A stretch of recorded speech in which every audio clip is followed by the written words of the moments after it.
ಶ್ರೀ ಗುರುಭ್ಯೋ ನಮಃ.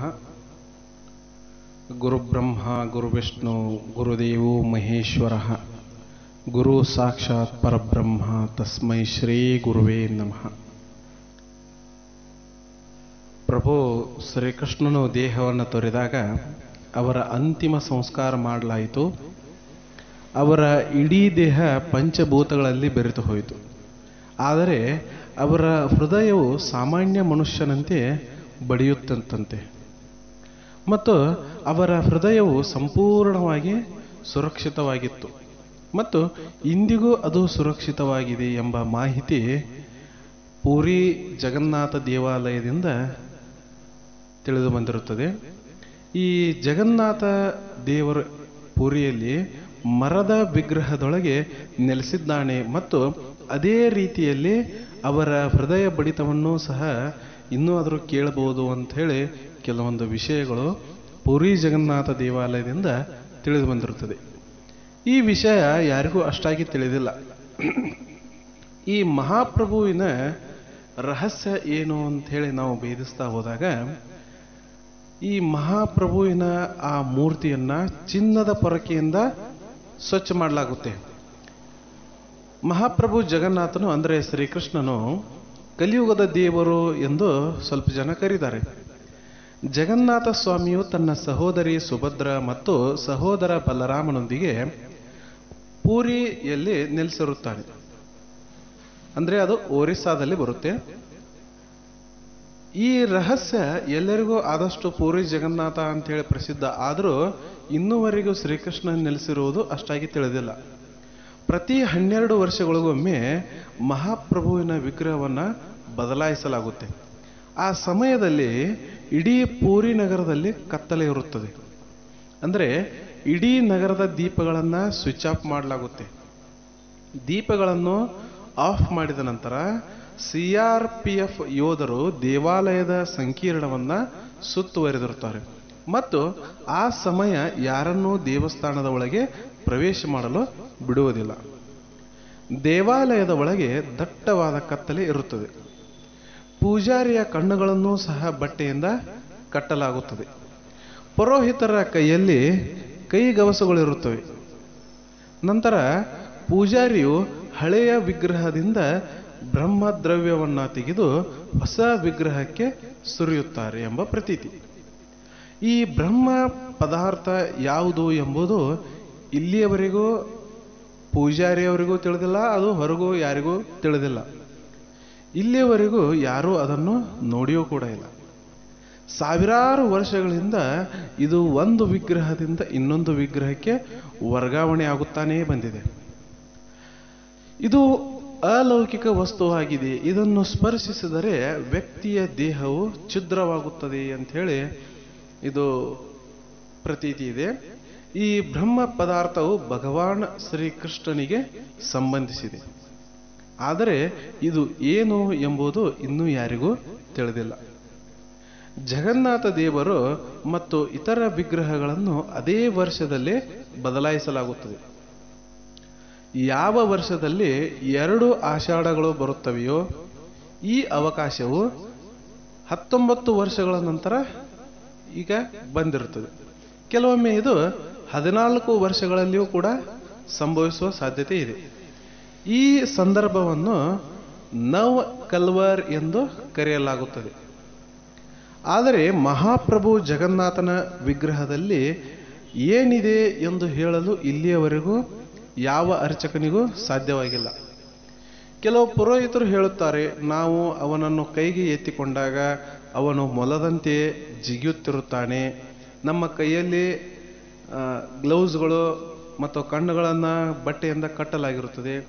ಕೇವಲ ನಾವು ಅದನ್ನು ಅನುಭವಿಸಿದ್ದೇವೆ ಅಂಥೇಳಿ ಕೆಲವೊಂದು ಅರ್ಚಕರು ಈ ಮಾಹಿತಿಯನ್ನು ಹೇಳಿದ್ದಾರೆ. ಇಂದಿಗೂ ಜಗನ್ನಾಥ ಯಾತ್ರೆಯ ಸಂದರ್ಭದಲ್ಲಿ ಪೂರಿಯ ರಾಜ ಸ್ವತಃ ಚಿನ್ನದ ಪೊರಕೆಯೊಂದಿಗೆ ಪೂರ್ತಿ ದೇವಸ್ಥಾನವನ್ನು ಸ್ವಚ್ಛ ಮಾಡಲು ಬರುತ್ತಾರೆ. ಈ ಜಗನ್ನಾಥ ದೇವಾಲಯದ ಸಿಂಹದ್ವಾರದಿಂದ ಒಳಗೆ ಮೊದಲ ಹೆಜ್ಜೆ ಇಟ್ಟ ತಕ್ಷಣ ಸಮುದ್ರದ ಅಲೆಗಳ ಸದ್ದು ಕೂಡ ಕೇಳಿಸುವುದಿಲ್ಲ. ಇದೊಂದು ವಿಶೇಷ ಅಚ್ಚರಿಯಲ್ಲಿ. ಅಂದರೆ ದೇವಾಲಯದಿಂದ ಒಂದು ಹೆಜ್ಜೆ ಹಿಂದೆ ಇಟ್ಟರೆ ತಕ್ಷಣ ಸಾಗರದ ಆ ಶಬ್ದಗಳನ್ನು, ಅಲೆಗಳ ಶಬ್ದಗಳನ್ನು ನೀವು ಕೇಳಬಹುದು. ಆದರೆ ಕೇವಲ ಒಂದೇ ಹೆಜ್ಜೆಯನ್ನು ನೀವು ಮುಂದಿಟ್ಟಾಗ ಈ ಅಚ್ಚರಿಯನ್ನು ನಾವು ನೋಡಬಹುದು. ಯಾವುದೇ ರೀತಿಯ ಶಬ್ದ ಅಲ್ಲಿ ಬರುವುದಿಲ್ಲ. ಹೆಚ್ಚಿನ ದೇವಾಲಯಗಳಲ್ಲಿ ಶಿಖರಗಳ ಮೇಲೆ ಪಕ್ಷಿ ಕುಳಿತುಕೊಳ್ಳುವುದು ಅಥವಾ ಹಾರಾಡುವುದನ್ನು ನಾವು ನೋಡಿರ್ತೀವಿ. ಆದರೆ ಈ ದೇವಾಲಯದ ವಿಶೇಷ ಏನಂದ್ರೆ, ಶಿಖರದಲ್ಲಿ ಯಾವುದೇ ಪಕ್ಷಿಗಳು ಹಾರುವುದೂ ಇಲ್ಲ ಮತ್ತೆ ಕುಳಿತುಕೊಳ್ಳುವುದು ಇಲ್ಲ. ಆದರೆ ಜಗನ್ನಾಥ ದೇವಾಲಯದ ಮೇಲೆ ಯಾವುದೇ ಪಕ್ಷಿಯೂ ಕೂಡ ಹಾದು ಹೋಗುವುದಿಲ್ಲ. ಧ್ವಜವು ಯಾವಾಗಲೂ ಗಾಳಿಯ ವಿರುದ್ಧ ದಿಕ್ಕಿನಲ್ಲಿ ಹಾರಾಡುತ್ತಿರುತ್ತದೆ. ನೋಡ್ರಿ, ನಿಯಮದ ಪ್ರಕಾರ ಗಾಳಿ ಬಿಟ್ಟ ಕಡೆ ಧ್ವಜ ಹಾರಾಡುವುದು ಗೊತ್ತಿದ್ದ ಮಾತು. ಆದರೆ ಪೂರಿ ಜಗನ್ನಾಥ ದೇವಾಲಯದ ಧ್ವಜದ ಏನಿದೆ, ಧ್ವಜದ ಸ್ತಂಭದ ಮೇಲೆ ಇರುವಂತಹ ಧ್ವಜ ಗಾಳಿಯ ವಿರುದ್ಧ ದಿಕ್ಕಿನಲ್ಲಿ ಹಾರಾಡುತ್ತದೆ. ದಿನದ ಯಾವುದೇ ಸಮಯದಲ್ಲಿಯೂ ಸಹ ಜಗನ್ನಾಥ ಮಂದಿರದ ಮುಖ್ಯ ಶಿಖರದ ನೆರಳು ಎಲ್ಲಿಯೂ ಬೀಳುವುದಿಲ್ಲ. ಇದು ಒಂದು ಅಚ್ಚರಿ ಇದೆ. ಶಿಖರ ಎಷ್ಟೇ ದೊಡ್ಡದಾಗಿದ್ದರೂ ಸೂರ್ಯನ ಪಥಸಂಚಲನದಲ್ಲಿ ನೆರಳು ಒಂದು ಕಡೆಯಿಂದ ಮತ್ತೊಂದು ಕಡೆ ಚಲಿಸಬಹುದು, ಆದರೆ ಬೀಳುತ್ತೆ. ಇದು ನಮಗೆ ಗೊತ್ತಿದ್ದ ವಿಷಯ. ಆದರೆ ಪೂರಿಯ ಜಗನ್ನಾಥದಲ್ಲಿ ಆ ನೆರಳು ಎಲ್ಲಿಯೂ ಸಹ ಅದು ಬೀಳುವುದಿಲ್ಲ. ಇನ್ನೊಂದು ಅಚ್ಚರಿ ಏನಂದ್ರೆ, ಜಗನ್ನಾಥ ದೇವಾಲಯದ 45 ಅಂತಸ್ತಿನ ಶಿಖರದಲ್ಲಿರುವ ಧ್ವಜವನ್ನು ಪ್ರತಿದಿನ ಬದಲಾಯಿಸುತ್ತಾರೆ. ಒಂದೂ ದಿನವೂ ಧ್ವಜವನ್ನು ಬದಲಾಯಿಸದಿದ್ದರೆ ದೇವಾಲಯವನ್ನ 18 ವರ್ಷಗಳ ಕಾಲ ಮುಚ್ಚಬೇಕಾಗುತ್ತದೆ ಎಂದು ಇಲ್ಲಿಯವರೆಗೆ ನಂಬಿಕೊಂಡ ಬಂದಿದ್ದಾರೆ. ಅಂತೆಯೇ ಜಗನ್ನಾಥ ದೇವಾಲಯದ ಮೇಲ್ಭಾಗದಲ್ಲಿ ಒಂದು ಸುದರ್ಶನ ಚಕ್ರವಿದೆ. ಅದು ಪ್ರತಿ ದಿಕ್ಕಿನಿಂದ ನೋಡಿದಾಗ ನಮ್ಮ ಕಡೆಗೆ ಮುಖ ಮಾಡಿರುವಾಗ ನಮಗೆ ಅದು ಗೋಚರ ಆಗುತ್ತೆ. ಭಗವಾನ್ ಜಗನ್ನಾಥ ದೇವಾಲಯದ ಅಡುಗೆ ಮನೆಯಲ್ಲಿ ಪ್ರಸಾದವನ್ನ ಬೇಯಿಸಲು 7 ಮಣ್ಣಿನ ಮಡಕೆಗಳನ್ನ ಒಂದರ ಮೇಲೊಂದು ಇರಿಸಲಾಗುತ್ತದೆ. ಇದನ್ನು ಮರದ ಬೆಂಕಿಯಿಂದ ಬೇಯಿಸಲಾಗುತ್ತದೆ. ವಿಚಿತ್ರವೇನೆಂದರೆ, ಈ ಸಮಯದಲ್ಲಿ ಮೇಲಿನ ಪಾತ್ರೆಯ ಭಕ್ಷ್ಯ ಮೊದಲು ಬೇಯುತ್ತದೆ, ಆಮೇಲೆ 2ನೇದು, ಆಮೇಲೆ 3ನೇದು, ಆಮೇಲೆ 4, 5, 6, 7 ಈ ರೀತಿಯಾಗಿ ಅಡುಗೆ ಮೇಲಿನಿಂದ ಕೆಳಗಿನವರೆಗೂ ಬೇಯ್ತಾ ಬರುತ್ತದೆ. ಇದೊಂದು ಅಚ್ಚರಿಯ ವಿಷಯವೇ ಸರಿ. ಜಗನ್ನಾಥ ದೇವಸ್ಥಾನದಲ್ಲಿ ಪ್ರತಿನಿತ್ಯ ಮಾಡುವ ಪ್ರಸಾದವು ಭಕ್ತರಿಗೆ ಎಂದಿಗೂ ಕಡಿಮೆ ಆಗೇ ಇಲ್ಲ. ಆಶ್ಚರ್ಯಕರ ವಿಷಯವೇನೆಂದರೆ, ದೇವಾಲಯದ ಬಾಗಿಲು ಮುಚ್ಚಿದ ತಕ್ಷಣ ಪ್ರಸಾದವು ಖಾಲಿಯಾಗಿ ಬಿಡುತ್ತೆ, ಅಂದ್ರೆ ಕೊನೆಗೊಳ್ಳಿಬಿಡುತ್ತೆ. ಮತ್ತು ಹೇಳುತ್ತಾ ಹೀಗೆ ಹೋದರೆ ಅಚ್ಚರಿಯ ಸಂಗತಿಗಳು ಇನ್ನೂ ಪೂರಿ ಜಗನ್ನಾಥದ್ದು. ನೀವು ಅಲ್ಲಿ ಹೋಗಿ ಕೆಲವೊಂದು ವಿಚಾರಗಳನ್ನು ನೋಡಬಹುದು.